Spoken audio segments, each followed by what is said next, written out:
राधे राधे सभी को। तो आज है पौष मास के शुक्ल पक्ष की पुत्रदा एकादशी का व्रत। तो एकादशी का व्रत निसंतान को भी सुंदर पुत्र प्रदान करने में समर्थ है। संतान प्राप्ति और उनकी रक्षा एवं प्रगति के लिए प्रत्येक नर नारी को यह व्रत करना चाहिए। आज सुदर्शन चक्रधारी भगवान विष्णु की पूजा की जाती है। भगवान श्री कृष्ण द्वारा अब तक कहे गए वृत्तांत को सुनने के बाद धर्मराज युधिष्ठिर ने आगे पूछा कि हे गोविंद, अब कृपा करके यह बतलाइए कि पोष शुक्ल पक्ष की एकादशी का क्या नाम है, इसके व्रत की विधि क्या है और कौन से देवता की पूजा की जाती है। तब भगवान श्री कृष्ण ने उत्तर दिया कि हे राजन, इस एकादशी का नाम तो पुत्रदा एकादशी है। इसमें भी नारायण भगवान की पूजा की जाती है।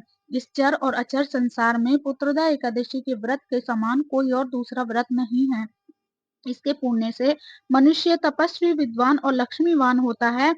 इसकी मैं एक कथा सुनाता हूँ, तुम ध्यान पूर्वक सुनना। भद्रावती नगरी में सुकेतु मान नाम का एक राजा राज्य करता था। उसके कोई पुत्र नहीं था। उसकी स्त्री का नाम सेव्या था। वह संतानहीन होने के कारण सदैव चिंतित रहा करती थी। पुत्रहीन राजा के पितर रो रो कर पिंड लेते थे और सोचा करते थे कि इसके बाद हमें कौन पिंड देगा। राजा पुत्र न होने के कारण हर समय दुखी रहता था। उसे बंधु बांधव, धन, हाथी घोड़े, राज्य तथा वैभव आदि सभी अर्थहीन प्रतीत होते थे। राजा सदैव यही विचार करता रहता कि मेरे मरने के बाद मुझे कौन पिंडदान करेगा। बिना पुत्र के पितरों और देवताओं का ऋण कैसे चुकेगा। जिस घर में पुत्र ना हो उसमें सदैव अंधेरा ही रहता है। इसलिए मुझे पुत्र की उत्पत्ति के लिए प्रयत्न करना चाहिए। जिस मनुष्य ने पुत्र का मुख देखा है वह धन्य है। उसको इस लोक में यश और परलोक में शांति मिलती है, अर्थात उसके दोनों लोग सुधर जाते हैं। पूर्व जन्म के कर्म से ही इस जन्म में पुत्र, धन आदि प्राप्त होते हैं। राजा इसी प्रकार रात दिन सोचा करता था और चिंतित रहता। राजा ने अपने शरीर को त्याग देने का विचार भी किया, परंतु आत्मघात को महान पाप समझ करके उसने ऐसा नहीं किया। एक दिन राजा अपने घोड़े पर चढ़ करके वन को चला गया और पक्षियों व वृक्षों को देखने लगा। उसने देखा कि वन में मृग, व्याघ्र, सुअर, सिंह, बंदर आदि अपने बच्चों के साथ भ्रमण कर रहे हैं। हाथी अपने बच्चे और हथनियों के साथ घूम रहे हैं। वन में कहीं गीदड़ अपने कर्कश स्वर में बोल रहे हैं, कहीं उल्लू चीख रहे हैं। वन के इन दृश्यों को देखकर राजा को अपने पुत्रहीन होने का दुख और ज्यादा अधिक पीड़ा देने लगा। उसी उदासी और सोच विचार में दोपहर हो गई।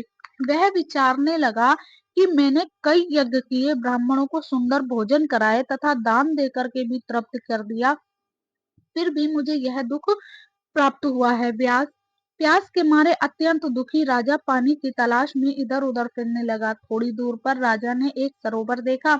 उस सरोवर में कमल खिल रहे थे तथा सारस, हंस, मगरमच्छ आदि विहार कर रहे थे।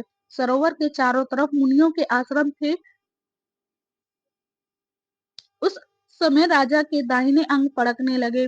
राजा शुभ शकुन समझ करके घोड़े से उतरकर मुनियों को दंडवत प्रणाम करके सामने बैठ गया। राजा को देख करके मुनियों ने कहा कि हे राजन, हम तुमसे अत्यंत प्रसन्न हैं। तुम इस जगह पर कैसे आए हो। इस पर राजा ने मुनियों से उनका परिचय पूछा और फिर अपनी व्यथा कही। मुनि बोले कि हे राजन, पुत्र की इच्छा करने वाले को उत्तम संतान देने वाली पुत्रदा एकादशी हम लोग विश्व देव हैं और इस सरोवर पर स्नान करने आए हैं। इस पर राजा बोला कि हे मुनीश्वर, यदि आप मुझ पर प्रश्न हो तो एक पुत्र का वरदान दे दीजिए। मुनि बोले कि हे राजन, आज पुत्रदा एकादशी है, आप इसका व्रत करें। भगवान की कृपा से आपके अवश्य ही पुत्र होगा। मुनि के ऐसे वचनों के अनुसार राजा ने उस दिन वही एकादशी का व्रत किया और वही द्वादशी को उसने व्रत का पारण किया और मुनियों के प्रणाम करके अपने महल को वापस चला आया। उसी मास रानी ने गर्भ धारण किया और 9 महीने के पश्चात उसने एक सुंदर पुत्र को पैदा किया, जो बड़ा होकर के अत्यंत वीर, यशस्वी और प्रजापालक चक्रवर्ती सम्राट बना।